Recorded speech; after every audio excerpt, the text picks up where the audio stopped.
boy DJ Filthy Rich. Yeah, it's your boy DJ Big X. And welcome back to the We Outside Show. We back with another episode. Let's get back into it, man. We back outside, X. Oh yeah, man. Top of the year. You know what I'm saying? We back, and guess what? Guess what? Anniversary just happened. It did. Listen, bro. Did you get some rest? Yeah. I half a day. So we talking about this anniversary concert. We do this every year. The Coalition DJs anniversary concert. We celebrated 18 years. Yeah, man. 18 years. I was telling my man the other day. I said 18 years. I feel like I done raised some kids. You did. You did. 18 years. They about to go to college, man. That's what I'm saying. So it's like just thinking about being 18 and being in business for 18 years. But the fun of it is just knowing that I'm like 2 years away from 2 decades. Yeah, from 2 decades of coalition influence over the city. You know what I'm saying? And now we spread it out around the country. We got different chapters in different places, and they've grown and they've doing their thing. And when I go back into those cities, like when I go to Houston, I see how well they doing. When I go to the Midwest and I go to like Oklahoma City, St. Louis, and different places like that, and I see how we've grown as an organization, just a coalition. It's just an amazing feeling. You know what I'm saying? Especially when I know it started on my sofa in my house. You know what I'm saying? So, Roosters. Roosters on a Sunday. Long way from Roosters, dog. Oh yeah. So how does it feel? Because this really is, your baby. So there's certain times of the night when during the concert I'm on stage and I'm looking at this big ass crowd of people and I see all these coalition logos and I'm like, boys, and you hear this roar right. of so many people. Right. I know how it feels for me just to be down, but how does it feel to you to see that and it's your baby, like from 4 people?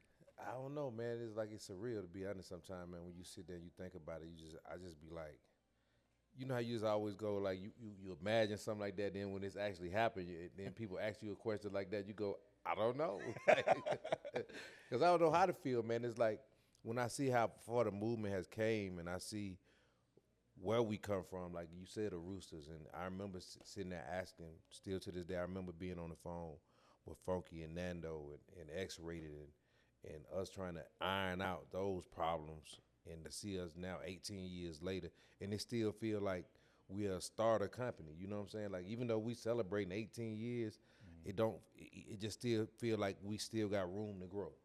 Yeah. You know, we still got room to mature as a company. We still got things that we can do better as a team and as an organization, and that's a great feeling to feel that way, because you haven't fell into that realm of just being complacent with everything that you do. And you really feel that, oh yeah, I'm at the top spot, and you know how people, when you get to that spot to where you feel like you're in the top spot and it ain't no competition, you get complacent, and then that's when you really fall off. So I would say, I wouldn't say competition, but I think the thing that does keep us sharp is the hate. Oh yeah. You know what I'm saying? Like even if we were to just get comfortable, like, you know what? Listen, we all around the country, we going crazy. We got fire ass DJs. We really a marketing company. We could take you national. I say about every 60 days, somebody be on some bullshit trying to throw rocks at the throne, man. Yeah, and that keep us motivated. I know it keep me motivated. I know I be on your ear like, nigga, fuck that. Let's go. Let's turn up again. Fuck these niggas. I look at that hate, man, because, like they always say, make your hate your motivation. You know what I'm saying? So I always kept that as my motivation. I just started, like, especially like after 5 years ago, after the incident online, it just made me look at certain people in certain situations a little different, it really taught me how to handle certain situations as opposed to just firing off. You know what I'm saying? Because I think being the younger X, I would have just voila, and I'm ready. Come see me. And now it's like being the older and the wiser person. Now I understand the power of being silent. I understand the power of not responding. I understand the power of letting hate just hate. Mm-hmm. You know what I'm saying? And once you get to that point to where you can just let hate, you know how to move from that point on. You know how to win every time. Yeah. And it's benefits from that too, because like I said, it does. I know it put a fire under me. Like, nah, I'm poking my chest out. Like, we lit. I don't care. Sometimes I'm like, we cool. We straight, But then when things like that, I'm like, boy, I always say we the biggest. Yeah. And it just make me want to go out there and rep and go harder for the brand and go bigger. And then also the other benefit when niggas hate on you, it's like shaking the tree. Yeah. Because then when you shake that tree, you get to see, nigga, I ain't know you felt that way. But that's the part of it that I love, is like sometimes you get to see the people that was right up under you, that was in your face, that was smiling in your face. Yep. And now you get to really see who they are, you know what I'm saying? And what their agenda is the whole time. They've been up under you, you know what I'm saying? So when you say shake the tree, and then a lot of times just for me, I like to move, you know, in humility, because I know at some point, you know, when you just quiet and you show and the work show the results, what can you say once the results show? Exactly. What can you say? There's nothing you can say. Speaking of results, that anniversary concert was the biggest. I don't know how we pull this off every year, bro. I swear, we work so hard behind the scenes. Like, if people see all the oh man, listen. the phone calls and the meetings that we have and the stress that we put in, and I say it every year. Like, when it's over, it's like, I don't even know why we be worried like this shit. Yeah, but see, I hate like I said, the complacency. Sometimes that's what kind of get to me when it comes to the anniversary. A lot of time, because we know, because we've done it so many times, we know it's gonna just all fall together. Yeah. But it's that all falling together moment that has to happen. And sometimes, you know, just the fear of it not happening is that, oh man, if it ever comes that point to where it all falls together, don't happens. It's gonna be ugly. Crazy. Yeah, it's gonna be ugly. But I just we're not gonna allow that to happen. We ain't gonna allow it to happen. So that was 18, and you talk about, all right, so 2 more years before 20 years. Are you even giving any thought to what that looks like? Like, what are we doing for the dub? Like, we gonna have to do State Farm or some shit, man. Like for me, 20, and I said this, the street politician. I told him, I said, if we do 20, right? I said we gotta change the venue, but we gotta go bigger. But we gotta go. If we change the venue, we gotta go bigger with the right artists, though. Yeah. We gotta go A tier, top tier, all the way around. You know what I'm saying? But still show love and you know, support to the indies that really has worked that year. You know what I'm saying? Yeah. Like, that's my main thing now. Is just like, you know, if we're gonna build a platform, let's build that platform to really salute the artists that's really just been working, you know, the whole year. Mm-hmm. You know, that's really showed that, hey man, I stuck it out. I went through all the bullshit. I did everything I was supposed to do, and I made it work, and look where I'm at now. Yeah. You know what I'm saying? So, you know, I think we had a couple artists, like we were just here talking about the guy Rose. You know, he came and did New Music Monday a couple times, and then now you look at him now he signed over at So Def, and he looked good on stage Monday. He did. He looked real comfortable, right? Yeah. He was good. Hard. I even pulled him to the side like, hey, nigga, you did that. Yeah, man. Yeah. You know what I'm saying? He was ready. Yeah. And I think a lot of times when you've come and you've done a stage like New Music Monday, it prepares you for a stage like the anniversary. That's why I always like to pick from the cats that's already been on stage at New Music Monday, because I know when they hit that anniversary stage, it's a go. Yeah. Even I got to give a shout out to Toxic T. She did a whole lot of New Music Mondays with us. Yeah. And she wasn't really supposed to perform, but we was like, yeah, but she, you know, after I talked to her, just being honest, she was like, yeah, you know, I'd never done a stage, and there was a lot of people, but I was a little nervous.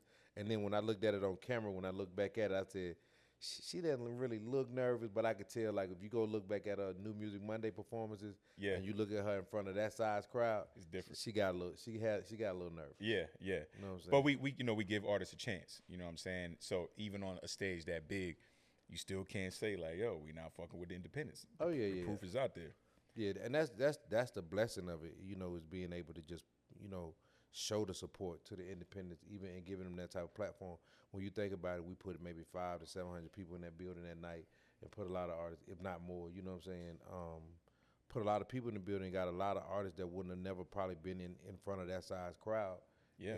In front of that size crowd. And, you know, hopefully it benefited them after they did it. You know what I mean? So Yeah. I think my favorite part about the anniversaries is the fact that we blend it, right? So we'll have some new guys, but then you have a nigga like Warren G come out. Oh yeah. You know what I'm saying? Like, you got Big Gip come out. You got the legends going with the new guys. It's so fire, bro. Yeah, man, listen, I ain't even gonna lie. I was sitting up top, and you know I stand up top and I watch it every year. When Warren G came on the stage, it was crazy because I didn't really know how people, you know, with him being from the West Coast, everybody love the West Coast, but you know, I just, with Atlanta being so trapped out now, I didn't really know how people was gonna receive Warren G.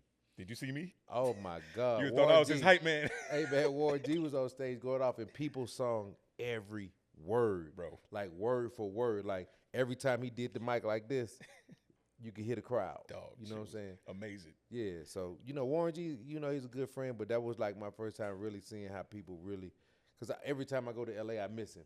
So that was my first time really seeing Warren G. It was my first time seeing him. After all these years, and that's your boy. That was my first time seeing Warren G. Man. And every time I was supposed to see him on the West Coast, either he was coming off the stage or he was on like the last little tail end of his song, of his set. Yeah, dog. So that was my first time actually getting to see him perform. I wish you could have seen from my, dog. I'm looking in the crowd, everybody like this. Oh, no. But when you look at, the crazy part about the anniversary is this. It's like people be in awe. It's like when you go to other places and everybody be dancing and having fun, and it's like when people be in anniversary, they be like, right? They Like, just be stuck. Like, can you believe it? Like, yeah, because I think a lot of times when they come, they really don't know what to expect. Yep. So when somebody walk out, it's just like, oh man, I didn't know they was gonna be here. Exactly, exactly. Yeah, I wonder that. Like, do people maybe they just don't pay attention to the flyers, or it's so many flyers that they kind of miss one? Or Well, miss just a think couple about it like people? this: if I paid $40 and I got a chance to see T.I., and he just pop out and do a song, I won that night. For the 40. I won. All right, so let's transition to that. At our stage at the Coalition DJ 18th anniversary concert, your man T.I. comes and does his brand new song for the first time anywhere. With the new haircut. With the new haircut. Let them know, produced by Pharrell. Oh, yeah. The building was shaking. They was Oh, yeah. like, what the fuck? Yeah, man. The crazy part about it is when the record came out, as soon as I knew the record came out, I hit KP that morning, and I was like, I know on Monday they go to this one little restaurant, right? And I was going, well, man, instead of y'all go by the restaurant today, why don't y'all come by the anniversary? Then I just threw that out there. Yeah. He didn't hit me back until like late on that night. He was like, yeah, me and Tip, we're going to come by right quick. And that it was like one of those type of moments. It was like a special moment because I didn't know they was coming. You Right. know what I'm saying? So when he hit me back and was like, we downstairs, we trying to find somewhere to park. I'm like, oh, for real?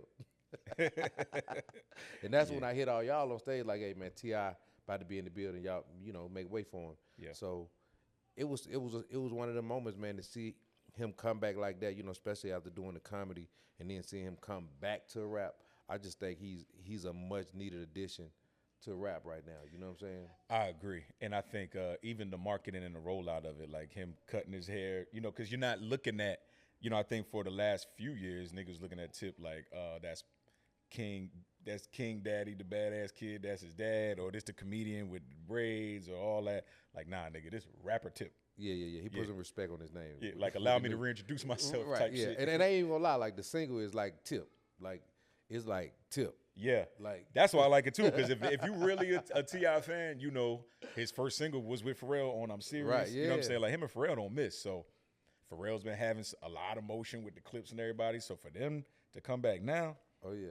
that was crazy. Yeah, so that's why I said it was perfect timing, you know what I'm saying? And then like, especially with where I think Atlanta is right now, he's a much needed addition. I think he's gonna bring back, some real, foundation back to just not even just trap rap, but just to Atlanta music scene. Yeah, you just know some what I'm saying? integrity, right? Yeah. Yeah. Yeah, that was the word I wanted to use. Yeah. Yeah, you got me. I Yeah, got you, yeah. dog. That's Yeah. right. Yeah. So shout out to Tip for coming through.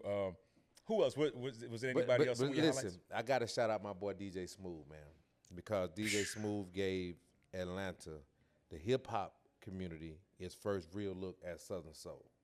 You Shit was can't deny that. Like, and this is the second time he's did that. I think the first time he kind of sprinkled it in on us with a few acts, last year with like 1 or 2 or 3 acts, but this year he did his thug thizzle. Yes, You know what I'm saying? he Like did. this year he had my man 803 Fresh. He had Sky Wadley, King Big Malachi. Gil, King Malachi. He had Big Bo. He had Tony Amani. He had a lot of the top names in Southern Soul on that stage, and they really came and did their thing. Now, when you ask me who was my favorite, I have to say my favorite of the night was T.I. when he came in and he surprised everybody. And then we forget about Dro. You can't forget Dro. Ever. Shoulder Lane went crazy right after Shoulder that. Lane went crazy. Then you had Crime Mob. Yes. Can't forget about Crime Mob. Yep. Trillville. Trillville came and did their thing. But my thing was the Tony Armani show. I really liked this show because when he came in, I think he did like maybe 4 songs, but those 4 songs he did was all the Southern Soul songs that are popping right now. Yes. And if you had no idea that was him, you found out that night who he was. Yep. You You're know like, what I'm saying? damn, he did this one too? Bruh. That's him too? Yeah, so you know what I'm saying? Like I had been hearing the name because I knew Help Me Find My Draws record. I knew what that record was. Right. And he's But on like, Death Row, right? Yeah, and then but all the other records that he was on and that he was a part of when he was doing them on stage, I was going, we just got a real performance. Dog. Like out of like for real. Yes. Because he had his dancers, he had his DJ, he put on a real show. And that's what I liked about all the Southern Soul artists. They really put pride in their deliverance in their show. Mm-hmm. You know what I'm saying? And that's what make I'm really seeing they're really building a fan base. You know what I'm saying? Yeah, and they have a cult following too, which I really like. Like, man, you go to them trail rides, but Smooth been telling us this. Yeah. So that's why we always Smooth. That's my partner in crime. We always got to give your props publicly and privately because we wasn't hip to it. We didn't. I don't think we really understood it. And then he was the one that was like, X, you got to mix it up a little bit. You got to bring some Southern Soul. And you know me, I'm being ain't nobody want to hear no Southern Soul. Right. And he was like, yo, nah, bro, we got to mix it up. If we bring the Southern Soul to the hip hop and the hip hop to the Southern Soul and mix it in at the anniversary, it's like a perfect blend. And I didn't see nobody sit there and go, man, what they doing? Why they got these Southern? And one of the DJs once we got out, he said, Mr. 262 who comes to One Structure DJs, he came to me after the show and he was like, man, I've been to a lot of y'all anniversaries. He said, and they all been good, but he like this one was different and it was dope. Yeah. So I think it was the variety that you had, because you had R&B, you had Southern Soul, you had trap, you had female rappers, you had a little bit of everything. Yeah. You know what I'm saying? Then you had Space God downstairs. Yeah. Then we had the pork chop sandwich, my man Jay Wick. Oh man! And then listen, now I have to say I slept on that because I wasn't hip on that on the song or him like that. Yeah. But when he touched that stage, he showed me why that song is hot. He got something, man, right? Yeah. And that other song too. I think. He did 2 songs. Yeah, that and Chicken both Wing songs song were popping. He's hard, man. Oh, Shout out to Jay Wick. You working Jay your move. Wick, he did his thing, bro. That nigga was tall too. I was like, damn, I ain't know that Yeah, nigga he's was like that what, tall. 6'2", 6'3"? Yeah, I wasn't expecting that. Yeah, bro. Like that nigga tall as hell. And then unexpectedly we had Boosie downstairs. I really wish he would have touched the stage. Me too. You know what I'm saying? They But would've went crazy. if Boosie would have touched that stage, it would have went crazy. But I wanted to thank him personally on the show. Just appreciate you for coming out, man. That was big. Shout out that to was big Boosie. of you to come out to support the indies. And we had actually because I'm on stage the whole time, I don't get to see a lot of other things going on. But even looking at the footage, how that backstage was, where Boosie got to meet, mix and mingle with everybody downstairs, that was dope, man. The crazy part, man, when I was down there, when I got Boosie in, when I brought Boosie in, I didn't know that him and Warren G was good friends like that. I didn't know they even knew each other like that. And they was down there just popping, and then you had everybody downstairs from Baby D to you name it. If they was in the city and they was part of that the night, they was downstairs. The downstairs really was the party. That was I missed that. I was working. you know what I'm saying? I didn't see it, but every year the downstairs is like, where is that? Yeah. I had a good time, man. I'm real proud of us. And like I said, so if that's 18 years, I don't know what the dub is. State Farm, Street, man. Start making some calls. We're doing State Farm for the 20th anniversary, bro. Come on, X. State Farm. Yeah, we got to. And then, like I said, 20 years, man, that's 2 decades. That's crazy. That's crazy. Like, and I was sitting there, like I was telling you, just sitting here just thinking about what could we do for 19 and 20. It's like. But we had an alien there. How do we get bigger than that? Who, an alien? We had an alien at the anniversary. Yeah, we had the real alien, man, the space god. Yeah. You know what I'm saying? You can't get no bigger than that. I don't know what else to do, but we gonna figure it out. Oh yeah. Hell yeah. But overall, bro, just the whole ride, 18 years has been exciting. Even with some of the downs, you know what I'm saying, that we've been through. Mm-hmm. Just the ride itself, just from the day we started to where we at now, it's been an enjoyable ride. You know what I'm saying? Yeah. I can't tell you I wouldn't change nothing about what we've done over the last 18 years, but besides, some of the people that we've met along the way, I wish they would have been a lot more genuine and we could have got a lot more things done with them. But outside of that shit, we rocked out. We did. We damn sure did. You know what I'm saying? And you think about some of the trends and some of the things we influenced in the city that's still a part of the city right now and that became a part of the culture over the last 18 years. You know what I'm saying? Like when I came in, Monday was, nobody did nothing on Monday.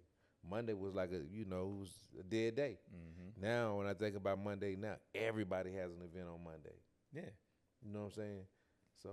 And then they try to do it on a Tuesday. Then they try to do it on a Wednesday and a Thursday and a Friday. But the whole good thing about when you do things like that, you don't mind people imitating what you do. It's like, but if you're gonna imitate me, at least put your own spin on it. You get what I'm saying? Yeah, don't be a straight copy. Yeah, you know what I'm saying? Like, you know, I don't mind if you, okay, he influenced me. That means I influenced you. I inspired you. Something you seen I done inspired you to the point where you said, man, I do it. I try to do what they doing, but I'm going to put this on it because this is me. This is what I bring to the table. But when you just outright just copy somebody, come on, bro. Yeah. Come on, man. Well, I don't think you get enough credit for being an innovator too, man. Like, even when we was doing New Music Monday a few weeks ago, and now you bringing in the screens and shit, and now niggas is... Oh, yeah, I ain't even crocked that up yet. That's what I'm saying. So it's... Y'all always going to be behind if you copy, man. Just come up with your own shit. But we're not going to go there. It ain't even about that. I do want to talk about just piggybacking off of just the influence of not just Coalition, but just bringing DJ culture back. You're really in your bag right now about just... It's not forget the artist, but we've already put on for the artist for so long. But you are starting to do events to really highlight the DJs and the producers again. Let's talk about that. Well, I do this event that I started called Social House. It started out at Boteco. I wanted to bring DJs in and just really put the focus back on DJs because for so long, you know, it ain't really that I really cared about what artists were saying, but, you know, for so long, artists always said, I don't need a DJ. We don't need a DJ. So I just took the whole offense. I took kind of offense to it. I'm just like, okay, well, since they don't need the DJs, I just started an event where we don't play nothing what requires an artist. Exactly. You know what I'm saying? For real, though, yeah. But not even in a bad way. I did it in a way that I said, you know, there's a lot of great music out here. And a lot of things that I think that's hurting in the music right now is there's no big need of DJs or requirement of DJs to really go discover new music. This is like one of the things I told Funky right now. I said, if I wanted to really come back and DJ in the club on the mainstream side, shit, y'all play the same 20 songs. You know what I'm saying? I know what y'all gonna play when it get turned up, when it get crowded. As long as I know those 10, 15 songs, I can fit right in. Yeah, you straight. You see what I'm saying? But when I started doing these nights, Social House in the listening room, I really was thinking about, you know, just the open format of what's missing in Atlanta. You know what I'm saying? Just think about it. When you go to these clubs now, you only got a few clubs and spots that you can go and really just hear anything. Like when you go, when I think about open format, I think about just listening to something different or something just off grid. I think about Rocksteady. I think about the Echo Room. I think about those places. But you don't really, you know, they don't really get a lot of shine. I think about Controller Rise, dope spot on Monday that a lot of people don't get to check out. So all of those spots was just me over the last few months being in Atlanta, going to different, you know, I just took this thing like, okay, I know where everybody going, because after Monday, we would always go to the strip club, we'll go to a hookah lounge, we'll do what people do in Atlanta, you get what I'm saying? So I said, I'm going to just take it upon myself to start going to the things that's off the grid, that nobody really knows about, that's kind of like underground shit, that kind of thing. So I started going to Controller Rise, I started going to Echo Room, I started, you know, seeing what Craft and Crates was. Then I became a part of Craft and Crates. Then I started, you know, I met the guy who was running Controller Rise.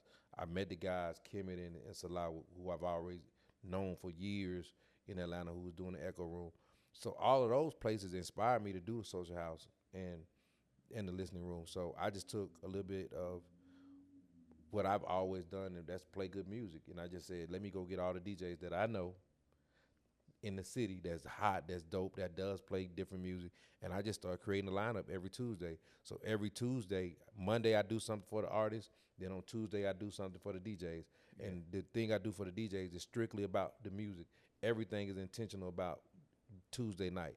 Everything is intentional about just playing great music. It's nothing about the artists. It's nothing about breaking no new records. None of that. Yep. It's strictly about coming in there. If you never heard it, I promise you, if you into the DJ culture and you want to hear new music, this is the spot you need to be at on Tuesday. But I think that when I went, and I had a good time, because it's not even just the new music, but it's the old music that you don't get to really hear, because even as a DJ, you don't get to play what you want to play, and it kind of takes the fun out of it. Because like you said, all right, you go to a spot, it's going to be the same 20 records, but it's not because we want to play the same 20 records, because the audience is programmed to only want to hear, and you start veering off, they're like, what are you doing? So it confines you as a DJ. That's why I liked working at that rooftop spot. It was open format. I was playing everything. Yeah, bro. So it's way more fun, bro. Yeah, that was, and even when I came to see you that time, at the rooftop spot. That was an inspiration for me to just hearing you DJ, because I've always heard you DJ what we play at the strip club. You get what I'm saying? So a lot of times DJs get pigeonholed into this thing. He's just a strip club DJ. Yo, you ain't know your boy was like that. It's yeah, okay. I had no idea, because you got to think, even for me being a part of Coalition, I've always known you to DJ in the strip club. Yeah. So I didn't know you could DJ outside outside of that format. You get what I'm saying? So I'm that's better why, that way, actually. So that's why I say I think a lot of times this trap, just this whole trap thing that they got going on now, where a lot of DJs just play just trap or what's on the radio and that kind of thing. Yeah. I think it kind of pigeonholes DJs, where a lot of times DJs don't get to play what they want to. So you don't even know how good they are. You see what I'm saying? Yep. Because it's like you already, with you already know what like they. that. It's like when I go to the bar and I know what the DJ gonna play. I kind of like, I already know I'm not gonna be that long. You know what I'm saying? Right. Because I kind of, as a DJ, it's kind of hard to be in a place where you can kind of already predict what the DJ gonna play. That takes the fun out of going out as a DJ. Yeah, too. you know what I'm saying? It does. That's why I dig the cigar bar gigs. I like doing those. Kerosene put me on. He be at the James Room. You ever been there? Nah. That's a fire spot too. It's like one of them. It's what they call a speakeasy, where it's nothing in the front, but you go through this door. Yeah. That's got to be fire. They be playing that shit in there too, bro. Yes. You would like that too. Yeah. We gonna go one day. Yeah. So that's just my thing. I'm just big on, like, I want to discover new music. I want to discover something. I want to hear DJs that's gonna play something that's gonna make my ear go, oh, what's that? Yeah. Make me want to turn my phone on and hit my Shazam. Yeah. I'm not Shazamming what I hear, because I already know it's on the radio. Yeah, you got it already. Yeah, you know what I'm saying? So Yeah. just being exploratory with the music right now.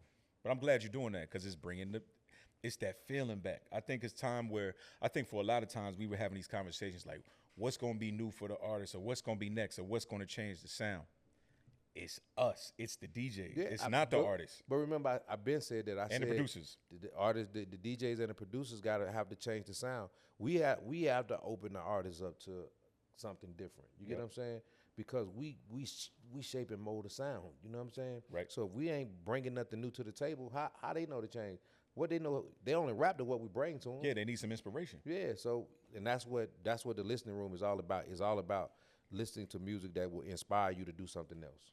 Dog, I want to talk about the lineup that you had, because we just talking, but you ain't popping it like I really want you to pop. Boy, you had Ray Murray in there doing a set. Yeah, the first night, man, was crazy, because Ray Murray set it off. Like, when I first really started thinking about doing the listening room, it really was supposed to be just a night with me and Ray DJing. I wanted Ray to, like, because we always talk about the music we play and crate digging and sampling and stuff like that. So it was just one of them things where it was really just supposed to be me and Ray. But then I had the opportunity to do Social House first. Right. And then Smith Old Bar became available, and then that's when I was like, oh, okay, I'm gonna call this a listening room, and then I'm gonna get Ray to come and DJ a night out with me, because this is what we've been talking about. And that was kind of the premise of how I even got started with listening room. And then from there, on that same night, I had like JC, my boy Oxygen, who's like a real crate digger. Yeah, everybody knows JC is like your turntablist assassin. Yes. You know what I'm saying? So it was like, even when I was trying to put the clips up from the other day, I was sitting there going like, oh, yo, this shit was dope. You having fun again. Yeah, because I'm sitting there like, I caught myself at home yesterday, man. I was sitting at home watching JC set. You see what I'm saying? Yes, So, yeah. And as a DJ, it ain't that often that we'll sit there and go, I want to hear somebody set, or I can sit through somebody else's set. But he played some great gems. Then my man Oxygen, he played some great gems. And then the week after that, I had like Applejack, Rob Wonder. You know what I'm saying? Then this last week, I just had my boy Break Rabbi from Athens and Peppermint Gaddy. So, and then I got, this week coming up, I got DJ Smurf. Yeah, you got a big one now. Pause. I caught myself. All right. You got a big show coming up though. Yeah, without a doubt. I got Mr. College Park, aka DJ Smurf, Yes. and DJ Toon. You know what I'm saying? So I don't think a lot of people really know how dope they are as DJs. Right. You know what I'm saying? So when Poison Clan. So when I was doing this, the first thing I thought was, for me to do it, I know all these cats, they, we spend a little bit of everything, but I wanted to bring some Atlanta, because being from Atlanta, I know how dope of a DJ Toompa is. I really know how dope of a DJ Smurf is. You get what I'm saying? And they really got technique. They not just some blenders and that. They really can cut. They can scratch. They really know what they're doing. So I wanted to make sure that on my night that I had, where I can showcase DJs that's really fire, I wanted to make sure I had two of the best DJs, in my opinion, in the city on my program. This how fire it is if you really a music nigga. Like, I'm supposed to work that night. I really think I'm gonna take off of work because I want to go. I don't want to fuck my bread up, but I don't want to miss this. Dog. Nah, and that's like I keep saying, it's gonna be historic, man. Because even what we did with Ray, like when Ray came in that night, Ray played nothing but Dungeon Family reimagined. So just imagine every song you thought of Dungeon Family, just reimagined with different beats up under it. I was mad I missed that. I seen amazing. The clips, I was like, amazing. And then on top of that, to have them in the building, from Timo Goody, the Big Backbone, to all the Dungeon Family people that was in the building. You even had the kids and family members that was in the building that night. Amazing, bro. That's dope, man. You know for the culture, for real. For the culture, bro. And then on the 10th, I got Fonte from Little Brother. For real? Yeah, he's gonna be in town on the 10th. I got him coming in. We're gonna do something special on that day. You know what I'm saying? So we doing it big, man. What day of the week is that? On a Tuesday. I'm off on Tuesday. Jack, I'm in that bitch. Oh yeah. So yeah, for the culture. Oh man, for the culture. So we bringing it back, man. Oh yeah. And I think he's DJing. He ain't rapping. He's DJing. He's DJing, right? Oh yeah. That's gonna be crazy. Yeah, I love that you're doing. I think it's we gotta solve the problems that we see ourselves. So like I seen that you leaning that. That's why I've been pushing this new rhyme cinema thing so heavy. Like I started a brand new rhyme cinema. Yeah, we need some new 16s out here. We do, man. Like I don't come from for them 12. The 12. Come on, X. You know what I'm talking about. So, and I think with New Music Monday, a lot of the hurdles that I was having is the artists that I like or that I'm trying to discover, they feel like they don't fit in because they're not making club records. They're like, well, I don't want to come there because the DJs can't play my shit. Right. Well, now I'm creating a platform where, nah, nigga, we have things that we can play, that we're looking for that. We have shows that we're going to do that we can put you in front of an audience that wants to hear that type of music. Like, even my man, you got my man Fort Knox with you. Oh yeah, Fort man, Knox. come on, man. Like that's listen, my dog. Heavy. Happy belated birthday to my brother Fort Knox. Oh yeah, you know what I'm saying? That's my guy, man. He's the energy force in the room, bro. Mm-hmm. If you understand what I'm saying, like Fort Knox is, even if the DJ is okay, he makes them sound 100 times better. Right on. You know what I'm saying? Right on. But yeah. we've been having a wonderful time, man. Like every week has been a special week, man. Like like I think 2 weeks ago, we had just like over 400 and some Emory students in there. So it's going crazy. Hell yeah. But that is proven that there is a large group of people that still want that essence of the hip hop, man. Yeah, I mean, just think about it like this. We just got to feed them. They ain't had nothing to feed them. And this is the side of music that I don't think a lot of people has figured out yet, that vinyl is reemerging. You know what I'm saying? So, I know as far as a lot of the, indie artists right now that's in the city, they not really pressing up vinyl, nothing like that. Right. But a lot of the underground cats, like, a lot of the underground hip hop cats, vinyl and 45s, and that is the new thing right now. So I know it ain't gonna catch this part of where we at now, but probably in like the next 2 or 3 years, yeah, you're gonna see a lot more people pressing vinyl. But I also think that it's the type of music that leans to vinyl too. Like, a lot of the music that these guys are making, nobody want a vinyl of that. You know what I mean? I mean, but they used to make vinyl now, But they wasn't making that type of music. I don't want to corner out trap, but I'm saying, like, who wants a drill song on vinyl? To me, that's kind of strange. I mean, I think some of it could be dope. You think so? Vinyl. Some of it could be dope. Well, let's see it. I ain't gonna say all of it, but some of it would be dope. I don't know if I would want to, like you said, I don't know if I want to hear all that on 45. Yeah. You know what I'm saying? Yeah. Like, you want a NBA YoungBoy vinyl? No. That's what I'm saying. That should Right. be kind of, they don't go together, is all I'm saying. Yeah. Some things don't go together. But the nostalgic of vinyl, bro, is all the way back. Like, that crackle. Yeah, like, and it's like, even from when we talk about vinyl DJs and controller DJs now, it's just like I never got into that whole theory of the controller DJs are trash and real DJs are on turntables. I really got back on turntables because I really just felt comfortable. I just felt more comfortable being on turntables. Yeah. You know what I'm saying? Once I touched the turntables again, it was hard for me to. You relapsed. You know what I'm saying? and it made me go. Listen, I went and bought more equipment, turntable based. when I really should have went and bought a couple more controllers. You know what I'm saying? Yeah, that's another reason you're doing this, because you need a venue. You can bring some turntable. You can spend all that money on turntables. Man, come on, man. You know, once you invest, you got to get it back. Yeah. Facts. Hey, and that's another thing we could talk about. I don't think people really understand how expensive DJ equipment is, bro. What? This is why we be so mad. I think people think that DJ, oh man, y'all be complaining you get paid to play music. No, nigga, this is an investment. Do you know how much these speakers cost? How much these speakers, dog? The controller is itself. Listen, bro, I'm gonna tell you what my equipment look like. I got 2 turntables that's $1,500 a piece. That's $3,000. I got a mixer that's $2,500. Okay. Exactly. But you want to give me $150? What you gonna do with that? $250. What can I do with that? Nigga, the hard drive costs more than that. That's what the hard drive costs. Shit, $150. Exactly. You see what I'm saying? Yes. So that's why I think when they look at DJs and try to understand why DJs be so upset, look at what I invested in, the commitment I made as far as buying the equipment, the proper equipment, right, to come and rock your party. Right. And I could have went and bought a little bitty $200 shit, and it been humming the whole time I'm DJing. Right. But I really wouldn't have spent $1,000+ to make sure I could adequately come in here and do your party. Mm-hmm. And that's but really you won't what give me it $150. It's disrespectful. We ain't tripping just to be tripping. Yeah, I'm tripping with $150. I ain't even gonna lie. Man, look, don't even talk to me. I'm tripping with $150. Don't even talk to me. And then, you know, we have those conversations in the group chat too. Like, you know, there's some DJs where it's like you don't want to knock them because you're saying they're bringing the value down, right? But then some people, you know, you don't know how their life is, and they might need $150. So I mean, I say that all the time, but at some point, I will say this in the defense of that.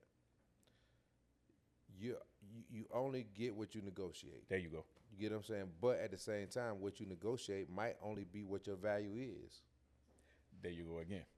You get what I'm saying? You might only be worth $150. And why would you only be worth and I say this and this goes back to why I love doing what I do now. I think what makes you different as a DJ is what you bring to the table as a DJ. If you gonna come in the room and you gonna play the exact same shit I'm hearing everybody else play, why am I paying you? You're not worth exactly more than $75. Yep. Because I can get anybody to be a jukebox. Spotify. What makes you special is what you bring to the table as a DJ. What's special about you? What do you do that's special? You get what I'm saying? Yeah. So if you ain't doing nothing special as a DJ, why would I pay you any more than what I'm paying anybody else? Exactly. And just think about it. Every DJ that's DJing in the city right now is gonna give you them same 20 songs. You get what I'm saying? So if you're gonna get them same 20 songs, yeah, what we paying for? Yeah. And you got to learn that. It's the same thing we tell artists. Like, we tell artists to be different because you don't want to just get mixed in with everybody else. You don't stand out, then you're not special. It's the same thing for DJs. Like, what do you do that's different than everybody else? But DJs don't like to take that criticism because they think that what they do is special. I'm going like, bro, if I can go to the U Bar, I can go to any kind of, if I go to 5 different lounges and everybody's playing the same music, nothing you did was special. Yeah. Yep. If I go to U Bar, if I go to the crew lounge and I'm hearing the same records, you see what I'm saying? Yeah. At least when I go there, I should hear a different vibe. I should hear a different vibe at each spot I go to. Right. And that make you want to go back. Like, damn, I kind of was feeling that vibe over there. I'm gonna go back. And that's what Atlanta used to be. We used to go. If you want a hip hop flavor, you go to Flavors. You want the Ethiopian. You want to hear some reggae, you go to Ethiopian Vibrations. You want to hear some hood, you go to 559. You get what I'm saying? Right. Now it's like that. It's the same shit everywhere. It is. So okay, again, that's how I feel about going to see artists. Right. So I'm doing New Rhyme Cinema because I used to be at Apache all the time. Okay. I don't see those type of venues anymore. Like, where you can go. Like, if I really want to hear some real hip hop shit, I don't even really know where to go. You know what I'm saying? I don't feel like it's being pushed like that. But it ain't nothing, and it ain't even just real hip hop shit. There's nothing there to help artists develop their skills anymore. Mm-hmm. There is no showcases that help you develop your skills. Everything is pay me to showcase what you already doing. Let me put on a platform that's gonna help you develop your skill. Yes. You see what I'm saying? Yes. Okay.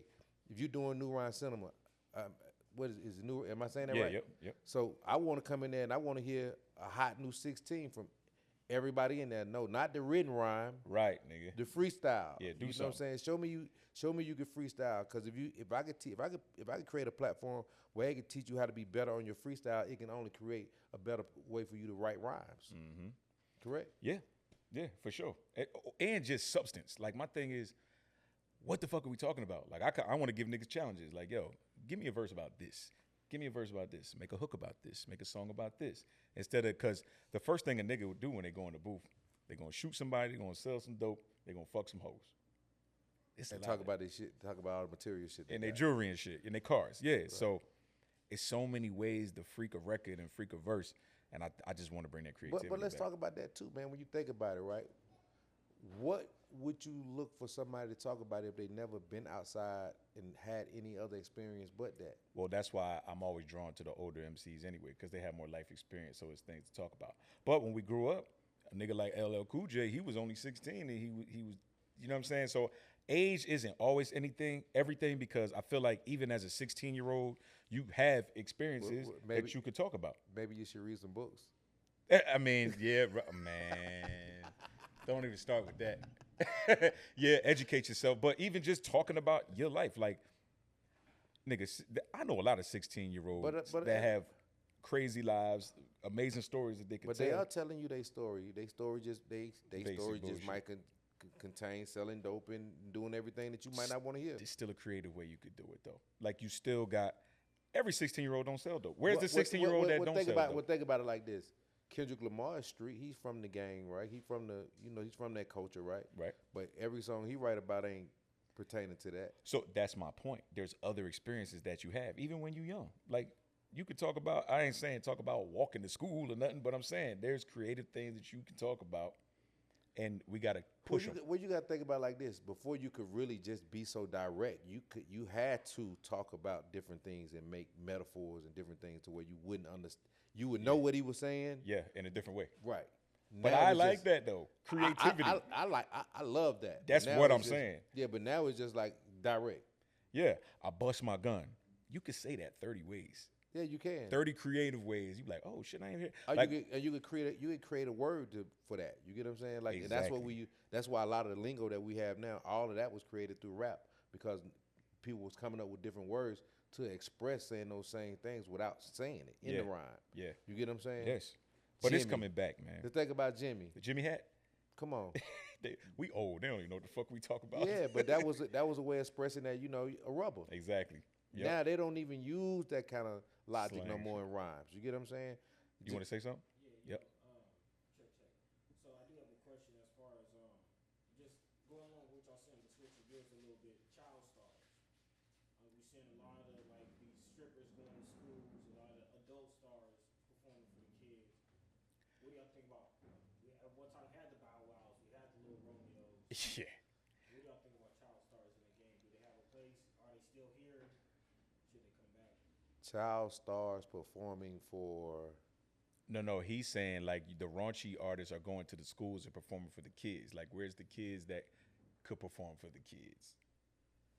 Are kids even the same anymore? Right. Yeah, I mean, like, you got to think about it. Like, it goes back to what I said when you're doing clean versions of these songs. When you just bleeping out the word and they still know what it's saying, you ain't really cleaning it up. You know what I'm saying? Yeah. Because when that artist go to the school and it's kids time to are say saying the the word, curses. they say the cuss word. Yeah. So come on, bro. Like, I get what you're saying. It ain't really those type of artists don't really exist no more.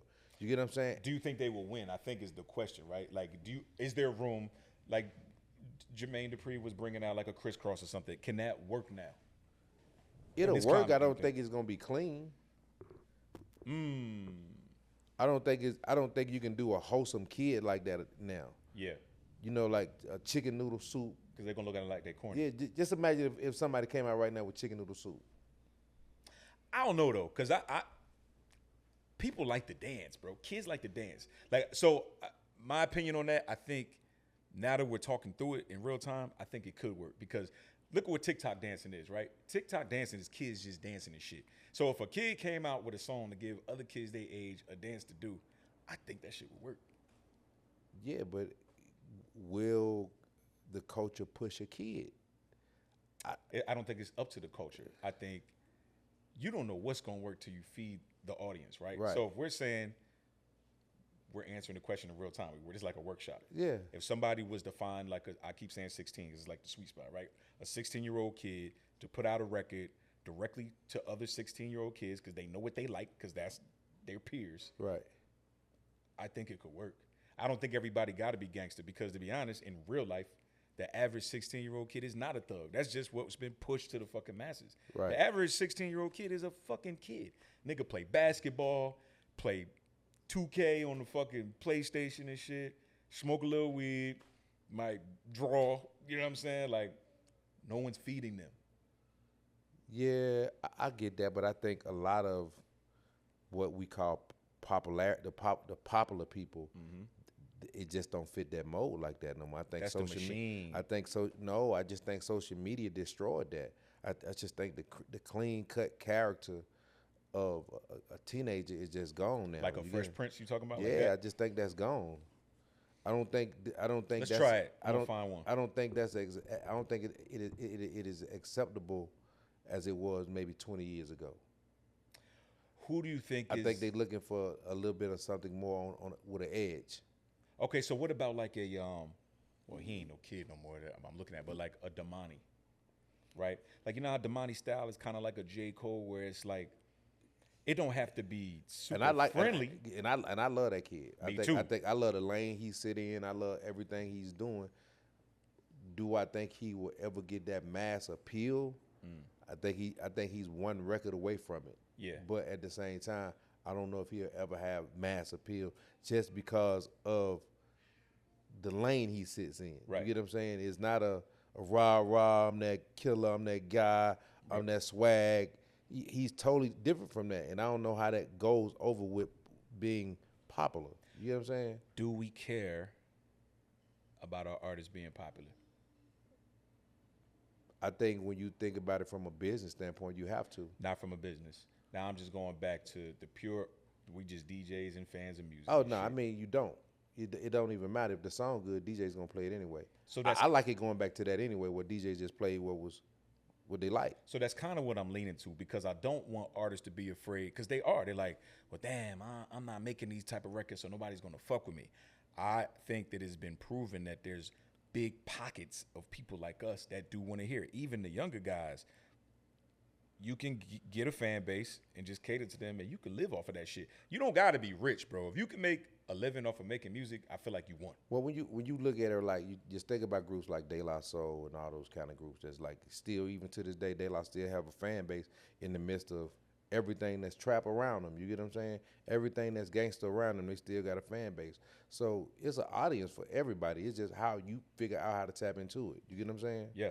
Well, but there's things you could do. Like, again, if you rap, like if you making that type of music and you can get an audience behind you, that's when you press up your vinyl, right? You're killing two birds with one stone. You get to bring vinyl, but now you got merch. You got things that can sustain. But your the average, lifestyle. but the average artist, when you think about it, they so concerned with spending money and what they have to spend, they don't understand the importance of having merch, Investing. or having different things to really promote you. Because it's just like, I was watching somebody, I don't know if it was DeMizza or whoever was speaking. It's got to be something more to you than just having a record up on the DSP. Yep. You get what I'm saying? Oh, that was him. Yeah. Yeah. They're looking at like your fame profile or something. Like, Yeah, somebody yeah, can yeah. recognize your face. Yeah, and it's like, and we was talking about this the other day. If your whole premise right now is just let me put my record up online and get it on the DSP, I guarantee you're gonna just continuously just keep putting up records, because it has to be something more to you than just the record, the music. Yep. You have to have a story. Without a story, is nothing to you. That's the tale as old as time. You got to have a story. Yeah, and I think we talked about this we've talked about this a few times on the show. You got to have a story. Like, I remember going to MTV, and the first thing you used to say was, they used to tell us like, well, what's the story? And I had to be like, what the fuck they mean, the story? Yeah. And it was like, okay, well, what's with him? What are we telling the audience about this artist? They need something to sell. Right. So if you don't have nothing to sell, you just another record online that's just invisible. Yeah.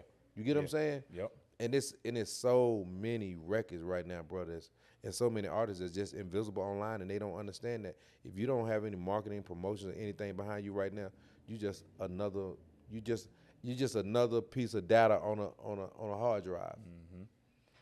And then some guys I think are not prepared. Like you get them one hit wonders or somebody that get a viral moment and it happens so fast, they not even prepared to capitalize on that shit. Because you can't catch up to it. The fame took off before you did. It just took off. And that's the whole scary part about the TikTok fame. Because when you look at a YK, when you look at a Pluto, that record took off so fast. Just think about it. Now Pluto got lost in the sauce. Now we left with YK. You see what I'm saying? Because it moved, the wave of popularity moved so fast. Just look at how when everybody locked in, they locked in on the whole situation. And whatever that situation played out, whatever that story was and how that story went, now we look at how popular YK is just from the story of the Pluto and the YK situation. Yeah. The story is what played out. Not the music. Because really it was just that one record at that time, just whammy and then. And the great thing about it, they had some good records. Yeah. They had one or two good records to go with it. Pluto got one on play now. And now the whole thing is now that we've been through that situation, now we've been through that story, what's the next chapter? What's the next chapter? It's like reality TV. All this shit going hand in hand. Right. You know what I'm saying? Because now that's what it is. Now that we're doing social media and now content is king, it's like what's next? What's the next part of the story? What are you selling next? You get what I'm saying? And if you as an artist, if you're not looking at selling it like that, you're gonna be lost because nobody cares about your music. Nah. What's your character? You know who's taking advantage Come on, of that right now? you already know. Finesse. Oh my God. Yo, shout out to Finesse 2 times because boy, hey man, he figured it out. Whatever social media pack he bought, I want that. Me too. He figured it out. But you gotta be, oh my God, this is why I hate the fucking game. It's the same shit. You gotta be willing to crash out online. But I don't even think it's crashing out. Nah, that nigga crashing out. I think you really gotta be willing to be a character. Yes. You ain't even gotta crash out. You gotta really be able to wake up and get in front of that fucking phone and just turn into somebody. And if you can turn it, like Charleston White told you best. Yep. I'm a character. Mm-hmm. When you probably talk to him off the camera, he probably nothing like that shit. Nope. You see what I'm saying? Yep. But he understands when I turn this on and when those phones in front of me, I got to turn into Charleston White. Yeah. And I think that's what Finesse, he's learning that. I think you said if you ever want to learn how to cut somebody out, you got to use like him and somebody else you were saying. But yes, for real, man, he understands the power of having a story and selling a story. And this is how gangster it is because it works in real time. So I play Finesse 2 times, right? On a regular. But ever since all this shit, people want to hear him. Oh man, what? He the realest ever. Ever, nigga. Play some more Finesse. No, play some more Finesse. I'm like, damn, that shit. And it happens like that. Yeah, bro. And it's proven that, you can't go against that. It works. You got to be a character. You got to be loud. You got to show everybody that you're here. You got to do something to stand out to where people are looking at you. And then while they're looking at you, have some good music to go with it. Yeah, if you got some good music, go with it. And you loud and obnoxious online, are you winning? Nigga. Okay, so he was mad. I do want to talk about this because we understand business. Sometimes we try to drop jewels when we can, right? Right. So the post today he put up, or it was yesterday, he's mad because he did a freestyle on LA Leakers over the Notorious Thugs beat, the Biggie and Bone joint. So I guess he wanted to make that a real song. So he asked to use that record, and they saying they want $40,000 to clear it. So he spazzed. He went crazy. He mad about it. But I have two questions for you. Is $40K too much to clear that sample? That's number one. That's a no. You got to think about how many people's in Bone Thug. Okay. No, keep going. I might get. No, to the but you didn't question. finish. That was one question. It is. I don't want to get to the second question yet. I want you to elaborate on that because that's kind of what I was thinking too. $40K. $40K. You got each one of those guys are a writer. So each one of the guys that's a writer on the record, they can demand the percentage that they can demand what they want for their portion of the song. Each. So each. So each writer could want a different amount. So when they say 40, they probably settled on 40,000. I want a 10-piece. You get a 10-piece. You get a 10-piece. Well, no, it's how many? I think it's like how many people in Bone Thugs? It's like 4 or 5 of them. But on that record, I think it was 4 of them. So that's what I'm saying. So they yeah, probably so want 10 each apiece. one probably want 10 apiece. Yep. So he's 40K. mad. Yeah.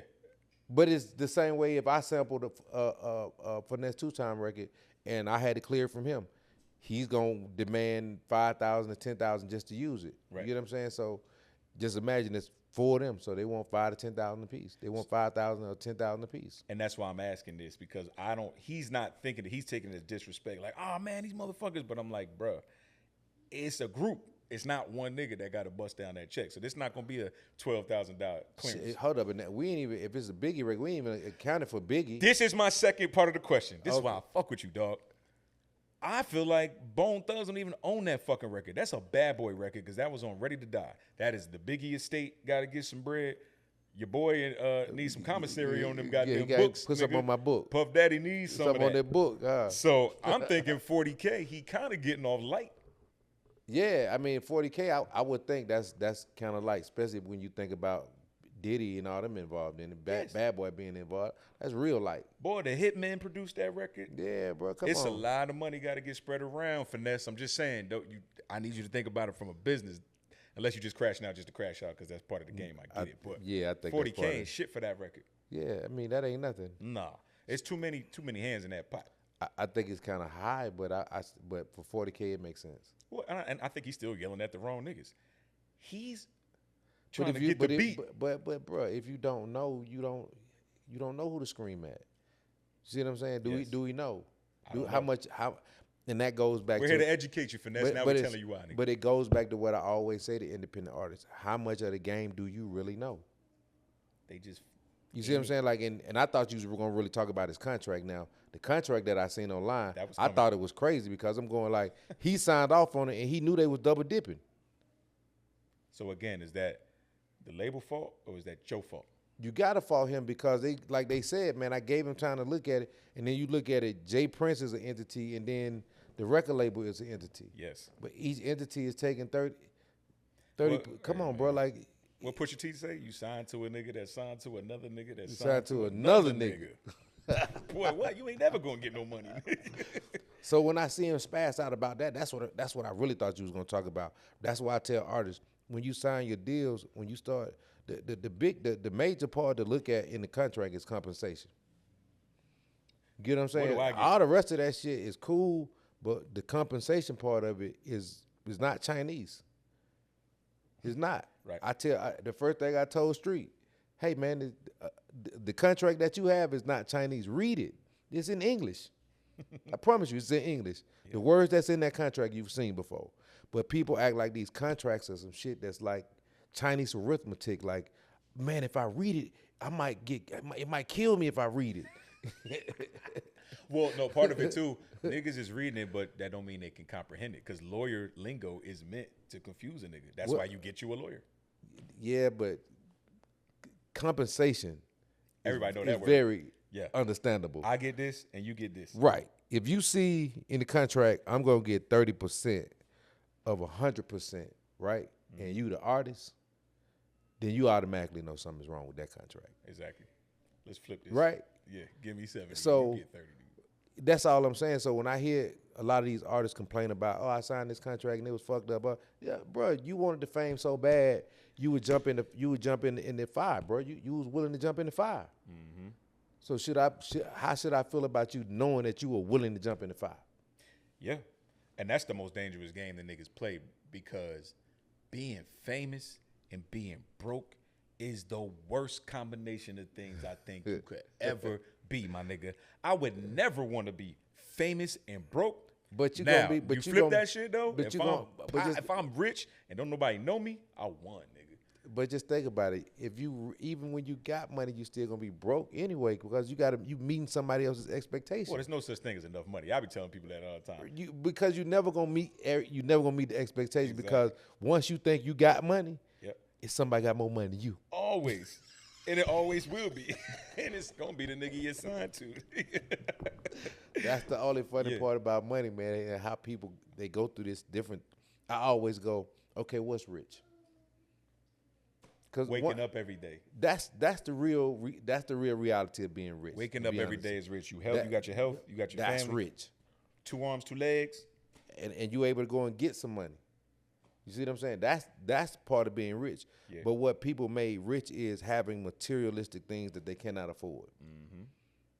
But they're looking into what we just saying. You got to put on this fucking facade and this show and shit to get a story and all that bullshit. But is it worth it? No.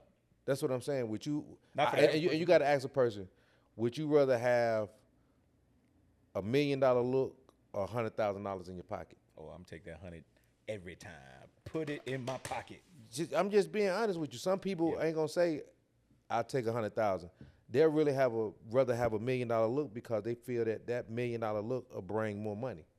But what if that $1 million look don't bring the money, and then you stuck fucked looking crazy with $1 million look, and everybody was looking at you. You got the look, but they you gonna ain't watch got, you fall off too. You They ain't looking got. at you. You already done fell off. You ain't got no money. Yeah. Fuck you mean?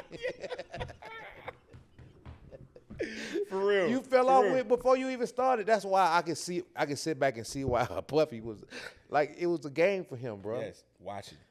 Come on, bro. It was a game for him, man. Like, for real, just think about it. You want the money so bad. I'm going to give you the look, bro. I'm going to give it to you. Yep. But you ain't going to get no money. Or, I'm going to put your beats on this album. But you going to wake up in the bed next to me, nigga. Oh, no, we do that. That's what he did. That's what Lil Rod said. Oh, man. That Like, was just even going through this, just think about that. But it goes back to just, I'm telling you, bro, like, you'll be surprised at the level of things that people will do for fame, bro. Yeah. Like, that's why when you sit back and when you go, okay, they walked across the bridge for the cupcake, for the cheesecake. Mm-hmm.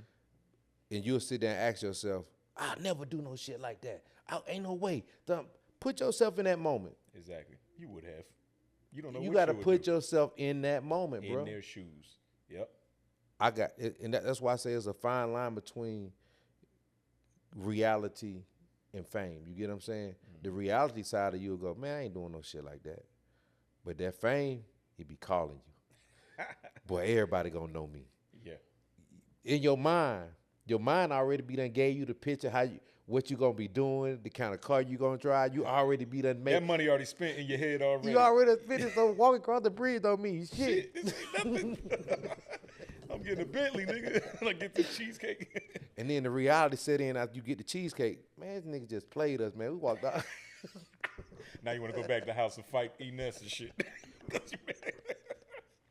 Hey, that shit, Puff, you ain't shit. You a genius, though. But you a genius. Yeah, man. And there's a sucker born every minute, man. It is, bro. And that's why I say when artists are doing this, man, you got to really know the people you're around and know how genuine they are, man. Because if you don't know these people, they'll really make you jump through hoops for what you think is $1 million, bro, but it ain't even $100,000 look. You get what I'm saying? The whole entertainment business is predatory. It is. Yeah. It is. It just is. So if you're going to get in this shit, you need to know what you're getting into. Man, that's why I always say, man, the crazy part about us, if I was white and had a suit, I could get away with anything. Man, what? You probably wouldn't be around us no more. You be some get what high I'm saying? rise somewhere, nigga. Because it's something about, like, you know, we would willingly give it away. Opposed to when it's me who's actually, you're going to make me earn it. But the way you're going to make me earn it ain't going to be the way you make that person with that suit on that's going to walk in and you just going to go, here, take this. Yeah. You see what I'm saying? Yeah. That's the difference, bro. Like, just think about it. And I say this all the time. 50 years of hip-hop and we don't own nothing in it. I stand on that shit. That's deep. You see what I'm saying? Yeah. We celebrated 50 years of hip-hop and we don't own a publishing company that black writers are signed to. We don't really have a real black-owned record label that black-owned artists are signed to that's not affiliated with any type of corporate money or any type of white money. Yeah. In hip-hop that we made. But when you go and look at every level of the top chain of hip-hop is ran by some white organization or Caucasian that's running hip-hop, period.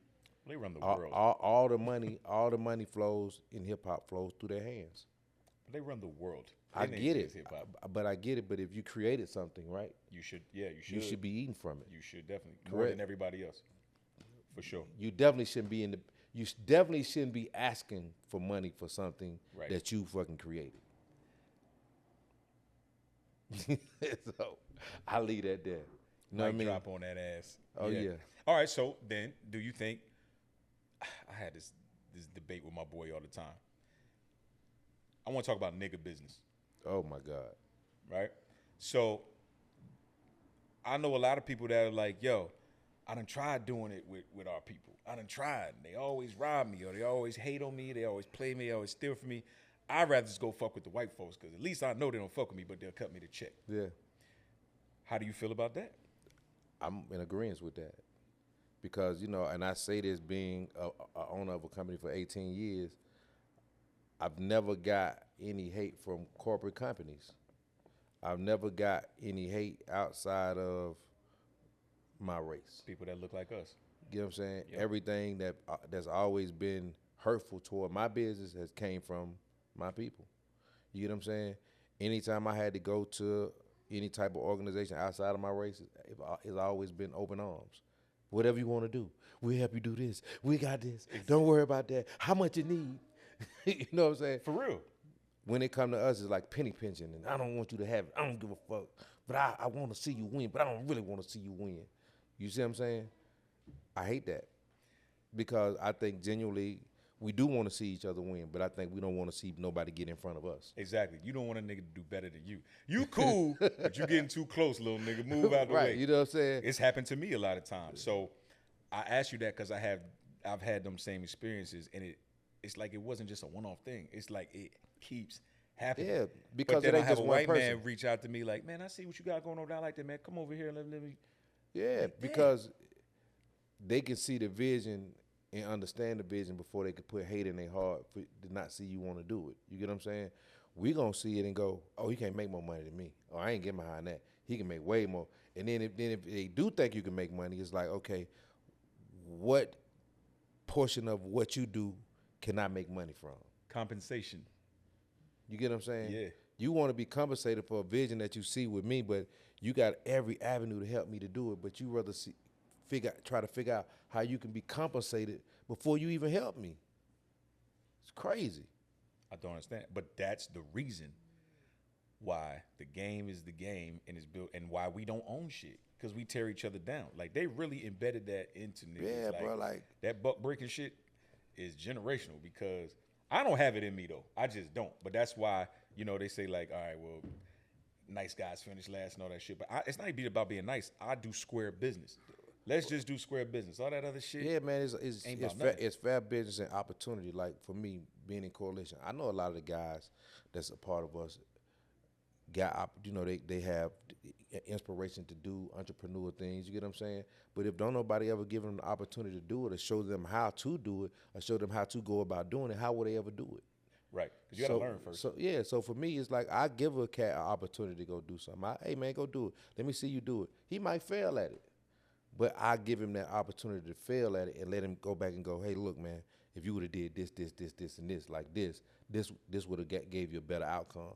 So the next time they go back and do it, then they're a success doing it, because now they made the mistake and they got not chastised, but they got an understanding of why they made those mistakes. Yeah, and you got to go through shit to learn too.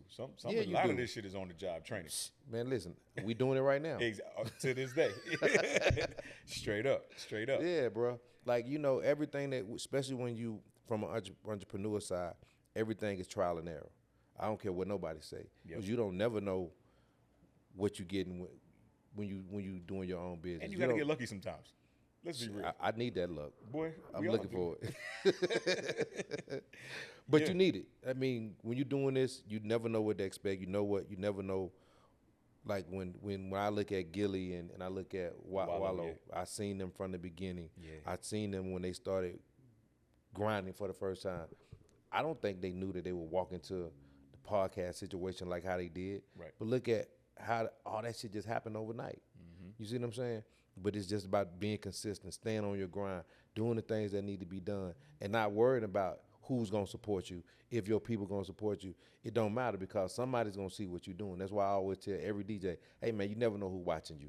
You never know who's being inspired by the things that you're doing. Just keep doing it. Yeah, just put the work in. Yeah, that's all you got to do. And keep your face clean, because that's the other thing, too.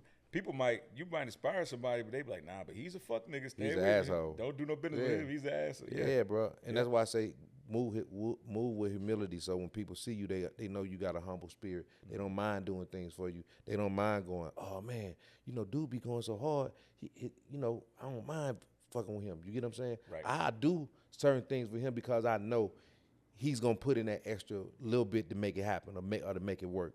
Well, a lot of people ain't gonna do that. They just gonna be like, well, he came and did something for me. Then he really make it feel like they owe, like that person owed them that. You get what I'm saying? Oh man. So okay, well, I know we got to wrap it up, but I want to touch on that too real quick. Like sweat equity, right? Yeah, bro. Like when you see somebody I like that. Like you see somebody with some motion, you like, man, I could add value to that situation. Yeah. I don't even want no bread. Let me just go over here and just start fucking with them and see how we can build together. That is like how I'm wired. You know what I'm saying? But then you get somebody that puts some sweat equity under a fuck nigga and they'll use you up and push you to the side like you wasn't never shit. Yeah, but that happens after the success. See, anytime you have success, then they push you to the side. But while they grinding, you're the essence of the team. You everything they needed. You get what I'm saying? Yeah. And need. But as soon as that success come, I don't need you like that because now I can go and find 20 more people like you because money talk and bullshit walk. Right. Yep. You know what I'm saying?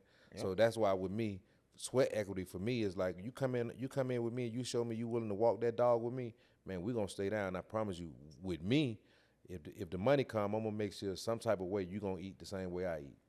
That's how it's supposed to be. But a lot of niggas don't move with integrity, and that's why as we try to do business with each other, we end up going back to the white folks. That's why my team is 18 years strong, and most of the people that started with me is still with me. And you do know that. And you do know it. Hey, man, it's your boy DJ Filthy Rich. Hey, it's your boy DJ Big X. And this is the We Outside Show, man. Celebrating 18 years Coalition DJs. You know what it is. We'll see you next time. Like, share, subscribe. And you do know that.